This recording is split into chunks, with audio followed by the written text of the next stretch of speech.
again, treatment for tuberculosis or HIV, etc. Something for which there is a deliverable over time. Now, there's lots to be said about maternal mortality and cervical cancer, etc. And our group works very hard on those. We do a lot of work on those problems. But this is the argument we're trying to make. And you've heard us sometimes use this silly term CHIPS, complex health interventions in poor settings. Well, we didn't call it resource poor settings because church sounded even worse. But the idea is that this could be useful for many chronic problems, including and very notably mental health problems. Now that's about treatment, and we're about integrating treatment and prevention. And mental health problems are related to, again, I don't know. I mean, I was about to say related to these obscene social inequalities that we see everywhere. I probably shouldn't say that because there's someone who no doubt has written a 10,000-page thesis on that here at the K School. But I believe that. So I don't think any of these problems are going to go away while the world is on its current trajectory. Yes? Well, it's actually not a debate between breastfeeding and formula feeding. It's a debate between policymakers, as you know, who don't have HIV themselves. And again, listening to people living in poverty, women living in poverty in particular, if you say to someone who's in your clinic in Haiti, you can transmit HIV to your daughter through breastfeeding, and then the next thing is, well, what am I going to give my kid? And you say, well, there's milk substitute. And they say, well, where am I going to get that? And it's the beginning of a discussion or the end of one. Because if your answer is, well, we have a program that provides that for women living with HIV who take antiretrovirals during pregnancy, who don't themselves have advanced HIV disease and need 3 drugs. And then they say, well, how am I going to mix it? Where am I going to get the water? And we can say, I think with some pride, we have an engineer also, a Haitian engineer, who does water projects. And if you're not in one of those areas where he's worked, we have pre-mixed formula. So that answers the question to what I think about it. I think deciding that the answer is that for some women and some of their children, HIV-positive breast milk is an acceptable policy answer is wrong. I don't think it's an acceptable policy answer. What it is an assessment of the way the world is, that's all. But it is not, we don't aim policies down, we aim them up. And so, you can see where I stand on it. Yeah, I would just add that, I'm still unhappy that we had a project that was funded by an organization which I won't name, but it's based in New York, where they suddenly cut off our breast milk substitute. Now, it's not easy for a small charity like Partners in Health to say, okay, now we'll get that from contented cows in Holland tomorrow. We were really counting on that milk. What am I going to do? Explain to women who come in for their milk and who've taken the ARVs all throughout the 3rd trimester that suddenly a policy change in New York has made it such that this intervention is no longer considered safe, cost-effective, or appropriate to resource-poor settings? I'm not going to say that. So it's hard. And I think, I'm not saying that I'm wrong and they're right. I am right. But it's not so much that I'm saying that. What I'm saying is, I just think that if policymakers spent more time listening to people living in poverty, some of our interventions would be just a little bit more clever and effective and innovative, and would have HIV-positive milk not be part of the solution. Yes? Thank you for a very interesting talk. I'm wondering if you've drawn an analogy between leprosy, that used to be the HIV of several decades ago, and how did you motivate so many people to work in these community settings when a disease like HIV carries so much stigma with it? Well, it's interesting because leprosy, which as you know is on the decline for reasons that are not entirely clear to the infectious disease and epidemiology experts, but one of the reasons is because a lot of people who had leprosy were just reclassified as not having active disease. So as a very good friend of mine said, hey, I made that decision. I kind of just wiped out leprosy in one day. Anyway, look really hard and find out who that was and you'd be surprised.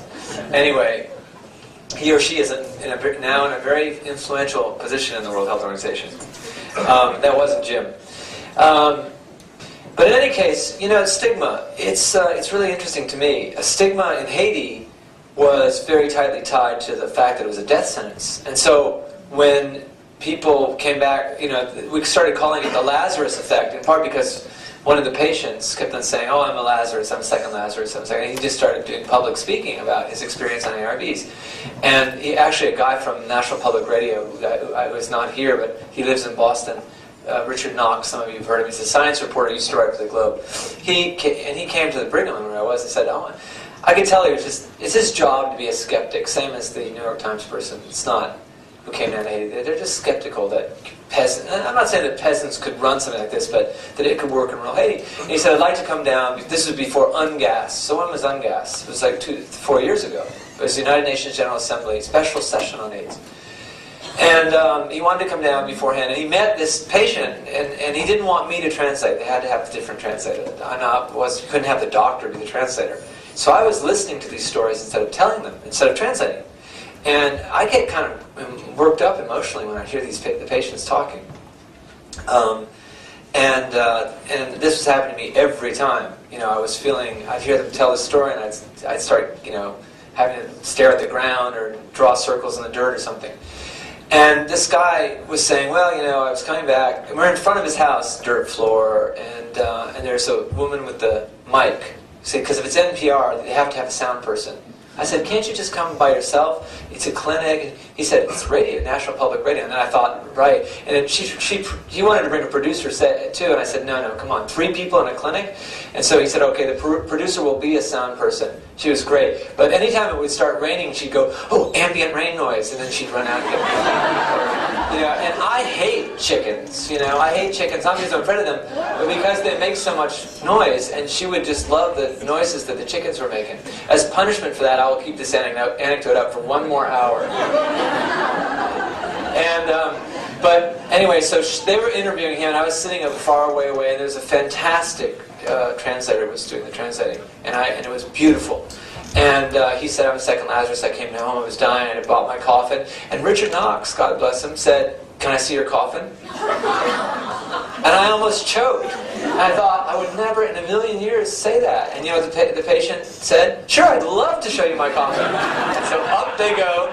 And I later said to Richard Knox, you know, Richard, I would have thought that would be a rude question. This is back to stigma. But he nailed it. You know, through a translator. He said, "Oh, I'd love to." And so he wrote me an email from New York or Washington or wherever NPR is, and I was in Haiti, and he said, "Look on the NPR website. There's a picture of Seneca's coffin in there." And there was. I'm sure it's still there. I mean, I don't know if you can erase the web. Can you erase that stuff? Anyway, I'd like to erase some of it. But stigma was a problem in Haiti because there's a death sentence. And, you know, the more treatment we've done, the more people want BCT. Here, it was very complicated about racism as well. Haitians here, it's about Haiti's relation to the United States. So I just would say that stigma is a very complex phenomenon. It's related to political economies and things we often don't talk about, including access to care, and that there's lots of ways to alter it. That would be my claim. Yes? How do you handle local leadership that could embrace what you're doing but also feel threatened by it? How do you handle the local competition for power? No, there's a long line of people in rural Haiti just dying to lead health projects. Well, you see, the competition is really, I'm not competing with them, you know what I mean? And they wouldn't see, you know, for a lot of the people that I work with, actually, they think that Boston and that Harvard's in Miami. You know, I haven't disabused them of this. And they say, are you going to Miami? I say, yeah. And, you know, it's not, we're not the center of their universe, you know. And so they don't, I'm not in competition, I'm not, the leadership that we give, it would be in competition with another peer, another fellow physician, you know, a Haitian physician. But, you know, Dr. Leon, the guy I showed you, it's completely different. I understand my role, my leadership role will always be different as an American working in Russia or Haiti, again, Guatemala, where my country had a large hand in the devastation that I described to you. So I think, again, discernment listening, I won't say audition again, but just listening and discernment, thinking through this, I think will lead a servant, someone who wants to serve the poor, on a path where you really don't